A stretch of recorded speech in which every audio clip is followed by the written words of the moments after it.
Lonely lumberjack, paid $2.00 for woman with sack on her head, at auction, marries her when she says name. Oregon Territory, spring of 1869, a dust-worn outpost along the Oregon Trail. The scent of dry timber, horse sweat, and tobacco hangs thick in the air. Around the makeshift auction stage, nothing more than planks nailed to wagon crates, a crowd of men gathers.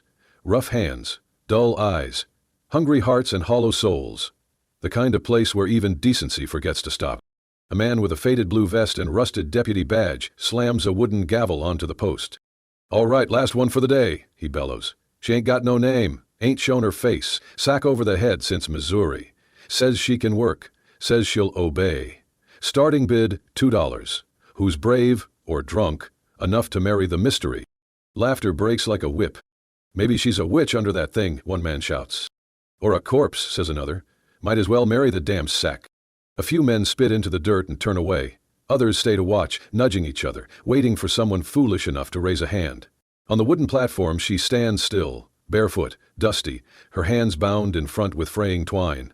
The sackcloth over her head is stained, too large, tied tight at the neck. Only her breathing betrays her fear. It comes quick, shallow, controlled, but barely. Her fingers twitch, clench, release. "She's no good to anyone if she won't even speak," the auctioneer grumbles.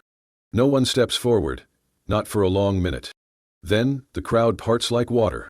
From the back, a tall figure walks forward, broad shoulders beneath a canvas coat, a face shaded by the brim of a black hat, worn but clean.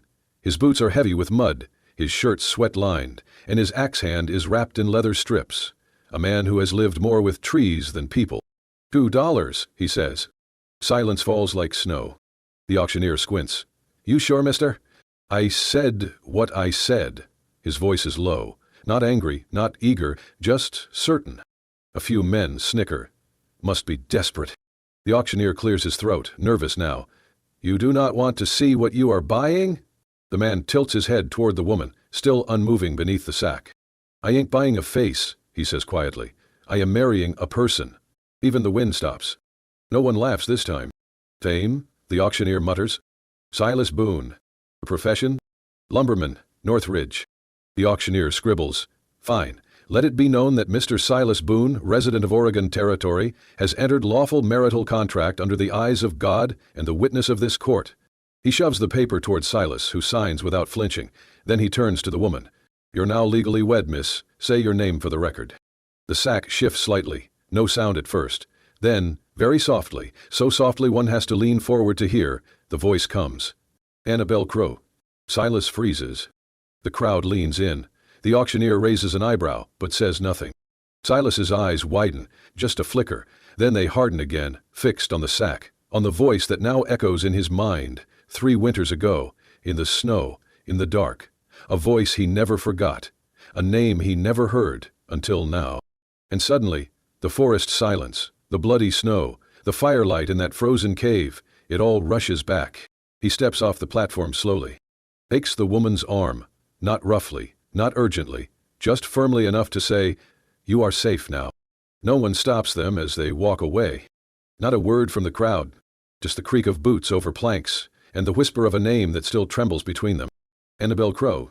The forest closed in around them as they walked, the trail narrowing to a thread of broken pine needles and packed earth. The light dimmed beneath the canopy, sun straining through the thick boughs like it too was unsure whether to come closer. Annabelle said nothing. The sackcloth still covered her head, drawn tight around her neck, the edges fluttering in the evening breeze. Once the wind caught it enough to tug sideways. She reached up instantly, adjusting it with both hands, keeping her face hidden. Silas Boone walked several paces ahead, leading the old mule that carried the few supplies they had been allowed from the outpost. He did not turn around, nor try to speak. He simply kept to the trail, every so often glancing toward the trees, as if listening for more than wind. The silence between them was not awkward. It was a silence carved from different kinds of survival.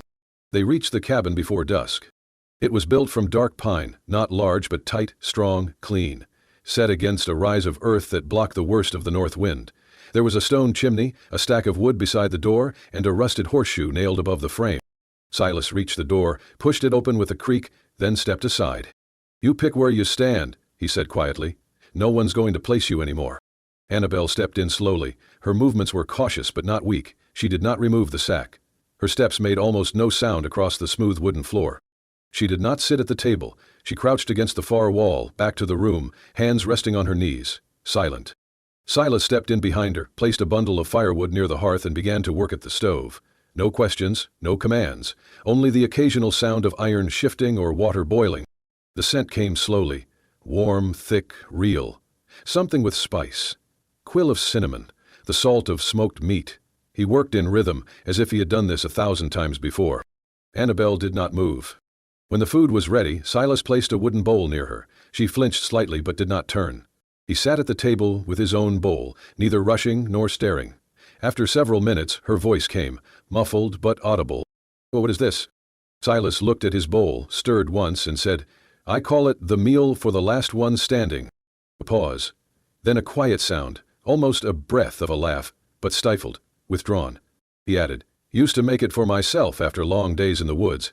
Then I started making 2 bowls, even when there was no one to eat the second." She turned her head slightly, enough to glance sideways beneath the hem of the sack. On the chair beside him sat a second bowl, identical, steam rising from it, no one else in the room.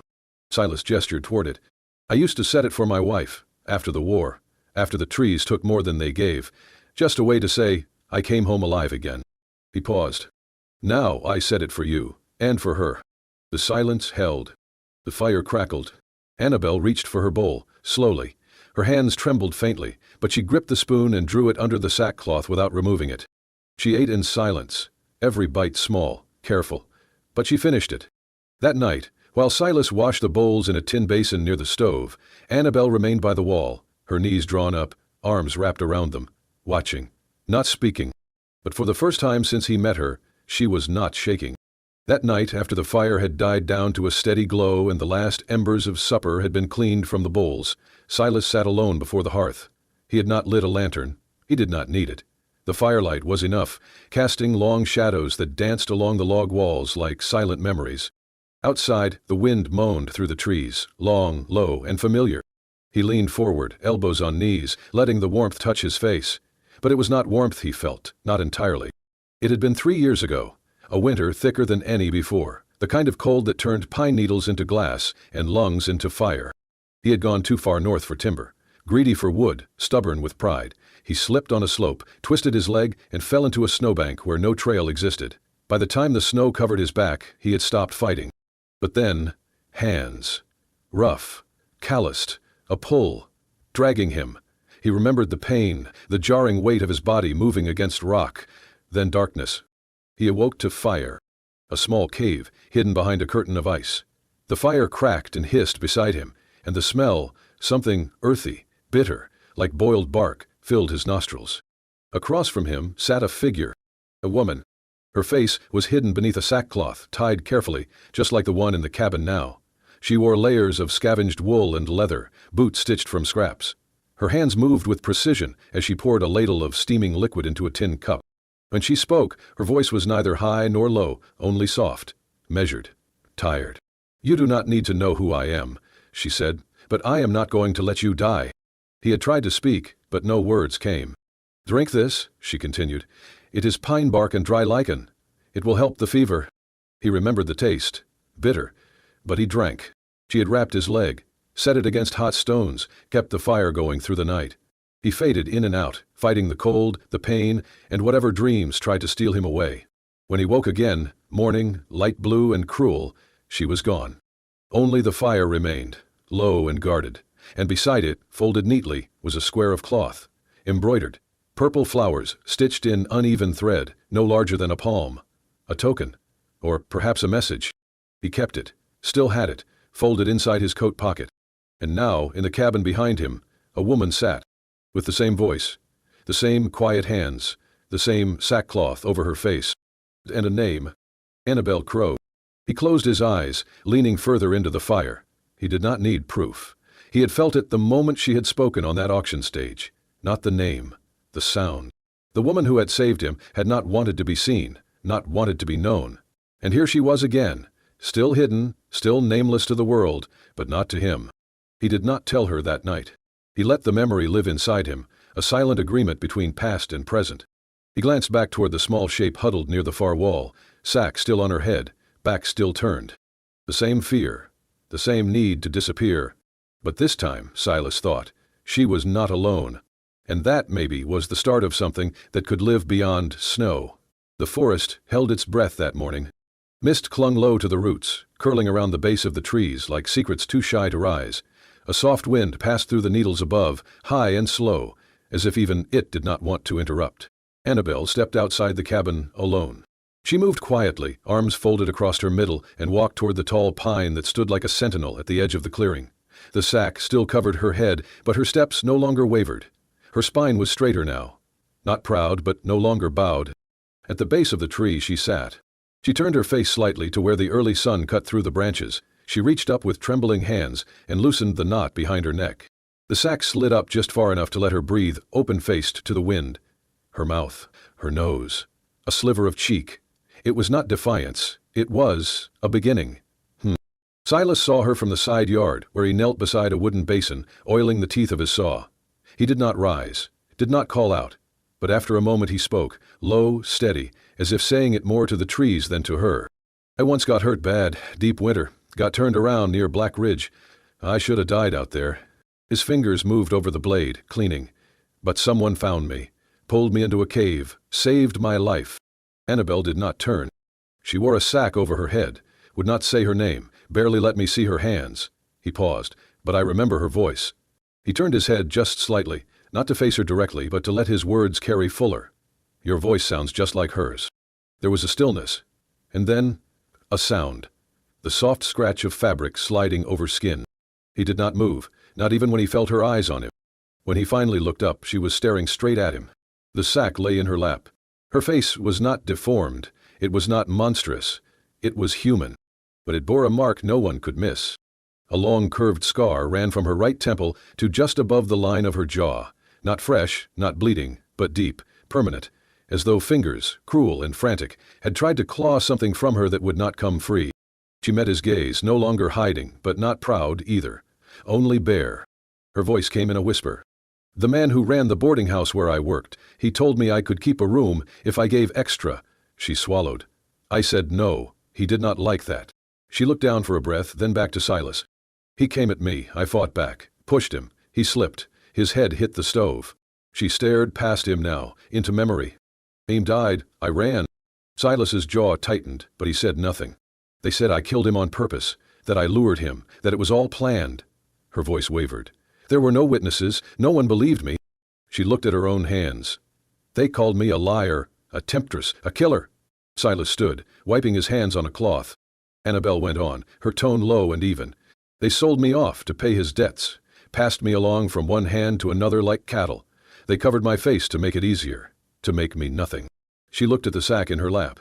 I wore this so people would not look at me like I was poison, so they would not see the scar and decide what I was worth before I even spoke. She looked up at him again, eyes glassy but fierce. I did not ask to be saved. I did not ask to be bought. But I am tired of hiding. Silas did not step forward. He did not touch her. He only nodded. Thank you, he said, for telling me. His voice was steady, warm, real. You did not have to, but you did. She blinked hard, but no tears fell, only breath. And in that breath, something shifted. For the first time since she arrived, she was not a shadow. She was a woman with a name, a story, and a face. And Silas had seen all three, and turned away from none. The sun crept slowly through the forest the next morning, its light golden and tentative, spilling through the narrow window above the table. Dust motes spun lazily in the beam, like tiny spirits dancing between the wood-grain walls, blessing the quiet. Inside the cabin, the air was still. Not with fear, not anymore, but with the hush of understanding, like breath held in space after something fragile has been shared and carefully received. Annabelle had barely spoken since the day before, but she had not reached for the sack. She no longer pulled it over her head before sleeping, no longer kept it folded at the foot of her bed like a shield waiting for battle. Her hair, untied and tangled from sleep, lay quietly against her shoulders as she rose from the cot. Her steps remained cautious, her posture guarded, but something in her presence had shifted, something small, like the ground thawing beneath snow. She blinked at the light pouring through the window and moved toward the table, expecting the usual. A tin of coffee, the wooden bowl she washed nightly, the leftover spoon. Instead, she stopped short. There was something new waiting for her. A small mirror. It stood upright, silver-framed, aged at the edges, but polished to clarity. It leaned against a smooth wedge of pine, angled perfectly to catch the light of the rising sun, so that it would illuminate, not expose. Beside it hung a scarf, sea-green silk, faded slightly in parts, but soft and carefully folded, like it had been treasured once. Maybe still was. There was no note, no gesture pointing toward it, just the mirror and the scarf, placed there as if they had always belonged to that table, and as if she had always been meant to find them. Annabelle stared at the objects for a long time. She did not move. Not at first. The fire in the stove had gone low, and only the crackling of old pine and the occasional creak of the beams overhead filled the room. Outside, the forest began to stir, the rustle of a jaybird in the branches, the slow drip of dew from the eaves. She approached the table slowly, as if afraid the mirror might reflect something she could not bear. But when she reached it, she looked. What she saw was not new. She had felt her face 100 times since the day her world cracked open. She knew the ridges of the scar, the path it carved down her cheek like a brand that never asked permission. Her hand lifted. She touched the mark lightly, the way one might touch a name etched into stone, familiar, inevitable. But this time, under the sun through clean glass, she did not wince. The scar was still there. It always would be. But so was the woman behind it. Her gaze lingered, then shifted to the scarf. She lifted it with both hands. It slipped through her fingers like river water. Cool, gentle, kind. There was care stitched into its every fiber. She brought it to her head, not to hide the scar, but to shape what others would see, to soften the outline, to take control of her own image, not out of shame, but of choice. The scarf settled into place like it belonged there. In the mirror, a new figure emerged. Not the hunted girl from the auction, not the ghost from the snowstorm, but a woman, full, upright, still carrying what she had lived through, but no longer buried by it. Behind her came a sound, soft boots on plankwood. She did not turn, she did not need to. Silas stood in the doorway, one shoulder leaning against the frame. He had entered without a word, as was his way, but the look on his face was not one of caution or surprise. It was quiet reverence. He tilted his chin toward the scarf. "That used to be my wife's," he said, voice steady. "She wore it whenever she needed to feel like herself again." Annabelle's fingers brushed the silk near her temple. "I thought maybe it would suit you too," he added. She turned slightly toward him, not flinching, not defending. He held her gaze, unwavering. Then, with a voice as soft as moss and just as anchoring, he said, "Anyone who tries to make you ashamed of what you lived through is blind." A beat passed. "And the blind do not get to judge beauty." Her throat tightened. The tears came slow, but they came, not sharp, not desperate, but warm, cleansing. She looked at herself again. Then, gently, she reached out and laid her palm flat against the mirror, meeting her reflection halfway. And for the first time in a very long time, Annabelle Crowe let herself be seen. The piece they had carved in the woods did not last unchallenged. It never did, not in these parts. Trouble came on horseback, riding alone beneath a sky bruised with stormlight. The man was lean, long-legged, his duster torn from trail wind and mean miles. His eyes gray, sharp, merciless, cut through the saloon crowd like a blade through ripe hide. He called himself Cutter, and Cutter was no drifter. He was a bounty hunter, the kind who could read tracks like scripture and smell secrets under boots. Rumor had drifted from the southern trail, a girl with a scar, hiding in the hills, face once covered, now showing.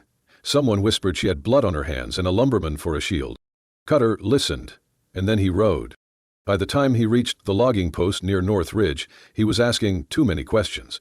He posed as a lost traveler, claimed he was seeking work with the timbermen, said he heard tell of a man named Boone who lived deep in the woods. Silas met him by chance near the supply shed. One look, and he knew. Not by the words. Cutter was polite, measured. But the way he scanned the tree line, the stillness in his stance, it was the stillness of a snake just before the strike. Later that evening, Silas returned to the cabin. His face was colder than the wind. "Heem is hunting you," he said simply. Annabelle did not speak at first. She stood by the stove stirring soup that had gone thin with memory. Her eyes were steady but far away. Then, without a word, she crossed the room, opened the wooden chest at the foot of the cot, and pulled out the old sackcloth, folded neatly, untouched since the morning she had shed it. She held it in her hands for a long time. "I will wear it again," she said quietly, "one more time." Silas looked at her. "You do not have to." Her eyes met his. "This time, I choose it. Not for shame, for strategy." They laid the plan together that night. Annabelle would ride east, through the old fire road. Wearing the sack, Cutter would follow. He would not resist a girl alone, scarred and covered, a ghost reborn. Silas would take the mountain pass, ride Cross Ridge, and meet with the sheriff in town. If the plan worked, Cutter would follow her straight into the trap. And it did. At dawn, with the sky barely blushing, Annabelle mounted Silas's second horse and rode out, sack tight over her head, heart hammering. She did not tremble this time. She looked forward. By sundown, Cutter had taken the bait. He followed her deep into the eastern rocks, where Silas waited with the sheriff and 2 men from the Ridge Patrol. Cutter drew first, but not fast enough. He was disarmed, bound, and thrown over the back of his own horse, charged with unlawful pursuit, attempted assault, and intent to kill. Annabelle watched it all from the hilltop, her form still hidden beneath the sack. Only once Cutter was gone did she ride down. When she reached Silas, he stepped forward to help her down from the horse. She let him. Then, slowly, she reached up and untied the knot at the base of her neck. The sack slipped free. She folded it once, twice, then held it in both hands, staring at the fabric. Silas watched her, unsure of what she would do. She looked up at him, her expression quiet, but no longer afraid. "It saved me one last time," she said. "Not because it hid me, but because I used it." He nodded. "Then what will you do with it now?" She looked at the trees, at the fading trail, at the world she had once moved through like a shadow. She folded the sack one more time and tucked it beneath her arm. "I will keep it," she said softly, "not as a cage, but as proof." Silas raised an eyebrow. "Proof of what?" She smiled. "That even what was once my prison can become my shield, if I choose it to be." And for the first time there was light in her voice. Not the light of laughter, but the light of a woman who had lived through the dark and now could name it. It was mid-afternoon when the knock came. A slow, uncertain tapping. Not the kind of knock that demanded, "Ha?" but the kind that asked permission. Silas opened the cabin door to find a woman standing on the porch. Her dress was worn, travel-stained, and her boots carried the red dust of long roads. Her skin was dark, her posture straight, her eyes cautious but kind. She held her hat in both hands. "Name's Mavis, Mavis Green," she said. "I used to work at the Ridley House, kitchen help, cook mostly." Behind Silas, Annabelle stepped into the doorway. She froze when she saw the woman. Mavis took a step back, then stopped herself. "I heard you were up this way," she said quietly, "and I figured it was time I stopped being a coward." The wind rustled through the pines as silence stretched between them. "I saw what happened that night," Mavis said. "Saw him drag you into that back room, heard you scream, heard the crash, but I did not speak up. I needed the job. I needed to eat." Annabelle's fingers tightened against the doorframe. "I am not proud of that," Mavis continued, "but I can make it right now, if you will let me." Later, over tea at the table, Mavis recounted everything, details only someone who had truly been there could know. She described the bruises, the blood, the silence that followed. "I should have said it back then," she whispered, "but I will say it now. You were telling the truth." With Silas's help, they wrote it all down. Mavis signed the affidavit in strong, careful penmanship. The letter was sealed and sent to the nearest judicial office by horseback courier. Weeks passed. The forest grew greener, the sky turned warmer. Then, one morning, the sheriff rode up, with a single envelope in hand. Silas opened it on the porch, read it twice before walking it inside. Annabelle took it in her hands. The words were few. Charges against Annabelle Crow dropped, case closed, warrant rescinded. She read them again. And again. Then she walked outside, past the firewood pile, past the horses, and down to the tree line. She found the old pine, the one she had once buried her sackcloth beneath. She sat at its base, running her fingers through the moss, breathing. She did not cry. She did not laugh. She just closed her eyes. And in a voice barely more than breath she said, "For the first time in my life, I do not have to run." Justice had come. Not with trumpets. Not with applause. Only with truth, and the quiet strength of someone who had finally decided to stand beside it. Spring came gently to the ridge. The trees, once bare and brittle, now wore soft buds like promises waiting to bloom. Mist still rolled in at dawn, but it was thinner, lighter, as though even the fog had grown tired of hiding. Birds sang again. The river moved with purpose. The forest felt forgiving. Silas had been busy. With spare wood and a quiet kind of care, he built a modest canopy just outside the cabin, near the edge where wildflowers began to claim the grass. It was nothing grand, 4 upright beams, a simple arch draped in linen, but it stood strong. Like him. They invited only a few. Mavis came, smiling wide in a dress that did not match but still suited her spirit. The old blacksmith, from town, brought a bottle of apple brandy. The shopkeeper's wife carried a basket of bread and a bouquet of mountain lavender. They were not many, but they were enough. Inside the cabin, Annabelle stood before the small mirror Silas had left for her months ago. Her dress was plain muslin, hand-stitched, the color of cream. But it fit her perfectly, because she had made it herself, with steady fingers and quiet nights. On her head she wore a veil. It was made from the sackcloth, the same one that had once hidden her shame, her fear, her name. But now it was something else.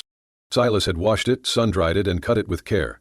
The edges were sewn with white thread, the kind used for mending old linen. And on the corners, embroidered in faint purple, were tiny wildflowers, almost identical to the ones stitched into the handkerchief she had once left behind in the snow. When she stepped out of the cabin, the forest fell still. Silas stood beneath the wooden arch, hands folded, heart full. He had trimmed his beard, polished his boots, and ironed the only shirt he owned without sap stains. But none of that mattered when he saw her. She moved slowly, like the earth had finally given her permission to be seen. And she was beautiful, not because the veil covered the scar, but because she had chosen to wear it again, on her terms. As she reached him, Silas took her hands. His voice was low, but every word was steady. "No matter what covered your face," he said, "you were always the woman I chose from the start." He paused, looking into her eyes. "And now, you are the woman I vow to stand beside to the end." Annabelle smiled, not with the caution of someone who had been hurt, but with the peace of someone who had finally healed. He whispered, "And I vow the same." There was no priest, no vows read from books, just them, and the trees, and the people who mattered most. And when they kissed, soft and sure, the wind picked up just enough to rustle the linen overhead. A few drops of rain fell, light as breath. Mavis leaned close to the blacksmith and said, not quite aloud, "Never thought I'd see a burlap sack turned into a wedding veil." Then, after a beat, she added, "Never thought it could be so damn beautiful." The blacksmith chuckled. "Ain't the sack," he said. "It's what she turned it into."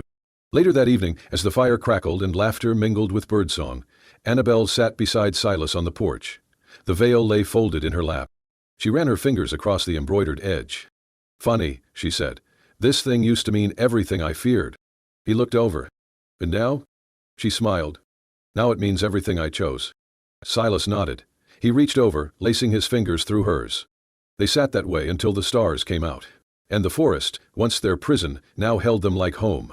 And so, beneath the towering pines, and a veil once born of shame, Annabelle Crow and Silas Boone found what so many had lost on the frontier. Peace, not in forgetting the past, but in reclaiming it. Their love did not erase the pain, the scars, or the silence, but it turned what once bound them into something that could bless them. Because sometimes, in the Wild West, survival was not just about holding on, it was about choosing what to hold on to. Thank you for riding with us through this journey of redemption, courage, and quiet devotion. If stories like this move your heart and stir your soul, do not forget to subscribe to Wild West Love Stories, where love rides farther than fear, and even the roughest trails can lead home. Tap the bell so you never miss the next tale. Until then, ride steady, love deep, and remember, where bullets missed, hearts did not.